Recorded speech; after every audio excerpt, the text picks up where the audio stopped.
In this Star Wars Outlaws video, I will be answering your questions about the game. I have just played the game thanks to Ubisoft, and I asked 4 questions to answer in this video, so thank you to everyone that did submit their questions, and we will be covering things like customization, photo mode, fast travel, how the open world is, and more. But before we do dive into everything, make sure you do subscribe to this channel so you won't miss any future news updates on Star Wars Outlaws. Let's kick things off with this question. How monetized is the game? Well, it costs $70, just like every other AAA game these days, as did Jedi Survivor last year. That's it. You won't find any microtransactions for skins or time savers in this game. Ubisoft even confirmed this would be the case a few months ago. They said at launch, Star Wars Outlaws will allow players to purchase the Season Pass and Ultimate Bundle separately if they did not purchase the Ultimate Edition. There will be no other in-game purchases at this time. So it does leave them room for the ability to introduce paid cosmetics later on with that wording, but at launch, there isn't any of that. And I played the game, there isn't an in-game store to purchase cosmetics with some in-game currency. Is there any kind of impactful choice? So the choices that you make within the game don't impact the overall story. Everyone will still receive the same story beats for the story, it's a canon story. But how you get there does depend on you. Your journey will be different to mine, to everyone else's. You may go through the entire game hoping to work with Crimson Dawn, whereas others will side with the Hutt Cartel for the most part. But then you may backstab the Hutt Cartel to join the Pike Syndicate and help them out and work with them. But then other players won't do that. Also, you can go about doing missions differently to other people. You may be able to bribe your way into a location, or you find an alternative entrance. You can also choose to help NPCs or not. An example I can give you is I was browsing a shop and then 2 stormtroopers came up to the shopkeeper asking for money. You can offer to give them the money instead or not, and choosing to pay for the shopkeeper will actually give you a reward. Will there be fast travel similar to Jedi Survivor? Yes, it works basically the same way. Whenever you visit a location on a map, you will get fast travel unlocked, and then you can select from that point to go to another wherever you are. I want to know about New Game Plus. Well, there is no New Game Plus in the game, but I have an interview coming out with the creative director who details the fact that there might be a New Game Plus in the future. I will leave him to say it in all of his words in that video when it does come out, so make sure to stay subscribed. Speaking of the Trailblazer, can you walk around your ship whilst in space? No, you can't. That's not possible. I got some questions about loading screens, and to be honest, there is a lack of them, which is great. The actual only loading screens within the game are just like in Jedi Fallen Order and Jedi Survivor. When you get in your ship and you decide to land on a planet or take off, there is loading within the game, but it isn't a traditional loading screen. It takes about 30 seconds to go from selecting a location where to land to being able to play in the game again. It will take you down into the planet, through the atmosphere, and then on your selected landing pad. That's how the game loads. It's really smart. It's seamless, just without the fact that you can't actually fly down yourself. It's controlled, but it still works in my opinion. You won't get loading when traversing across the open world. The entire map of a planet is open. There are no loading screens when entering buildings and such. Nothing like that at all. The cutscenes you see are purely for the story and not for leaving or entering a location, and the cutscenes mostly transition seamlessly into gameplay just like Jedi Survivor. One of the main concerns people have had about this game is the open world being like a traditional standard Far Cry copy and paste from Ubisoft. Well, the game doesn't feel like that. Those games I typically don't play, but what you actually do in this game is very Star Wars centric and feels very much all about the Star Wars lore and details rather than just something pretty surface level. There aren't just 10 towers on the map that you need to clear to do something.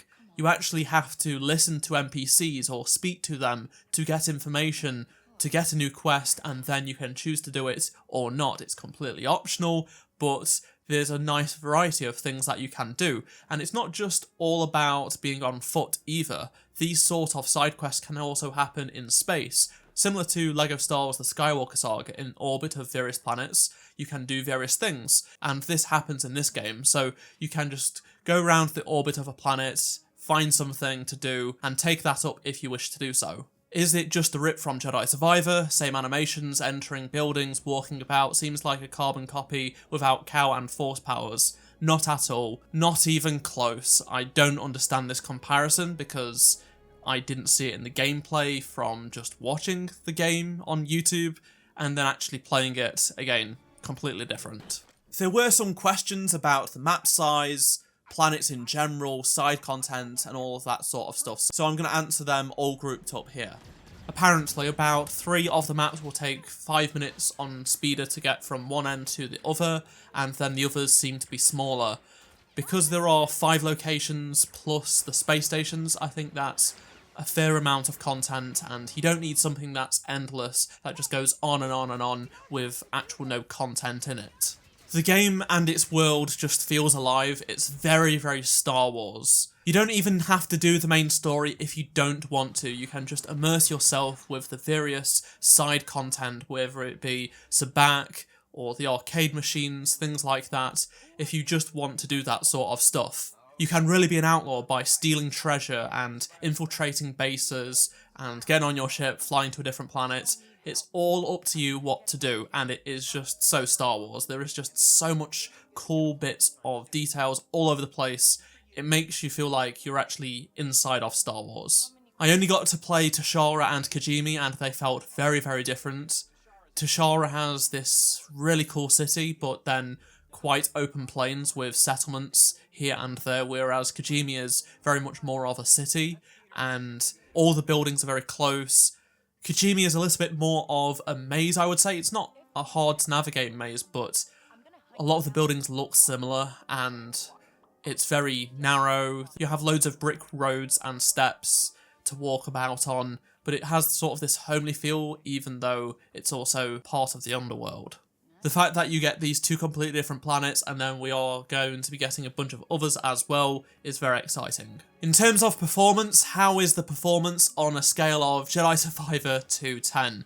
I would say an 8. Some cutscenes were missing frames, and more heavy areas of gameplay, specifically when there was a lot of combat and visual effects for explosion and stuff, you would see some frame drops. I was playing at 4K, at ultra settings on a very high-end PC, so absolute max amount of graphics with great hardware, but in terms of actual gameplay, it was fine compared to when I played Jedi Survivor at the preview event, and then the review copy just before launch, and then at launch. It's night and day. It's not perfect, some areas do need tidying up, but it's very performative and has tons of settings to tweak. The graphics are also decent, there is a high level of fidelity for the most part. Some areas are a little bit outdated, but for the sheer amount of stuff that's on screen at any given time, I understand some of the cutbacks compared to, say, Jedi Survivor. Personally, I like this take, just having so much on screen that really makes you feel immersive for maybe a little bit of a step down in graphics, but it doesn't look bad per se. It's just in some specific areas it may not look as good as, say, Jedi Survivor, but again, that's such a good looking Star Wars game. I got the most questions about customization, so let's talk about that now, starting with Kay. So you will be able to change the clothing on her chest, waist, and legs. So jackets, belts, and trousers. You also have 2 charm options, a major charm and minor charm.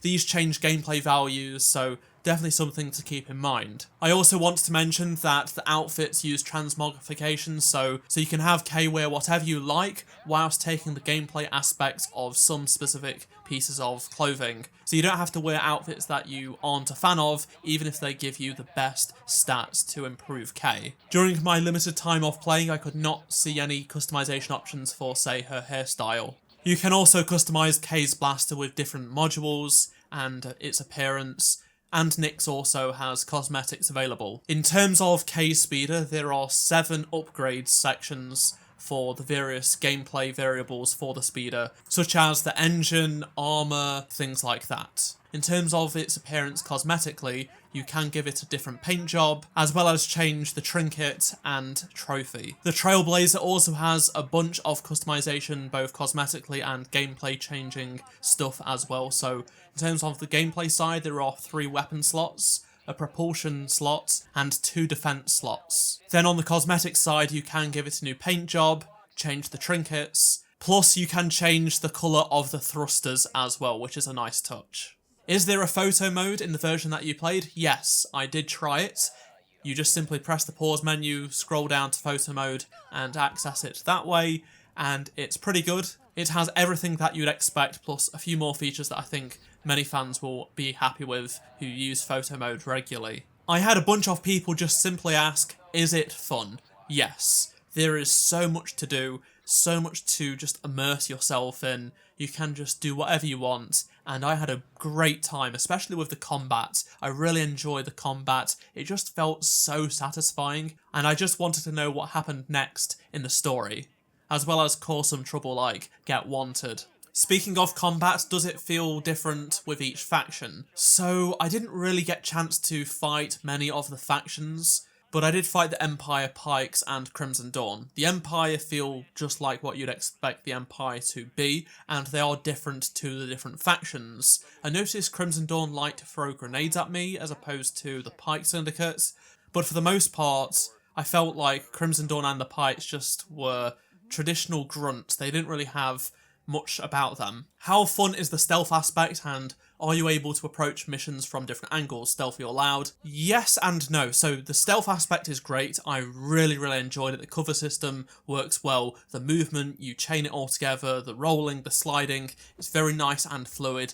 It works very well, and you can sort of hide in places if you wish to do so. You can choose to hide around corners and boxes and such, or hide in bushes that are designed to keep you concealed. Some missions will require you to be stealthy, you can't be alerted, that's part of the mission, but then you can go loud and potentially try and silence everyone in that area so you don't raise the alarm.